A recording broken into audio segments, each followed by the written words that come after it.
ចាក្តីស្នេហ៍អ្នកស្រែដូចជារូបខ្ញុំតែងតែជួបជុំសុខុមពុំដែលបាត់មុខគ្នាឡើយសន្ទូងសំណាយើងនៅក្បែរគ្នាមិនឆ្ងាយអរុណនៅតីថ្លៃអើយនឹងហើយជាសង្ឃី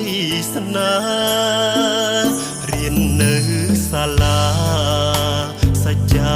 តស៊ូរួមគ្នាពេលណាចប់ការសិក្សាការប្រាថ្នាមិនព្រួ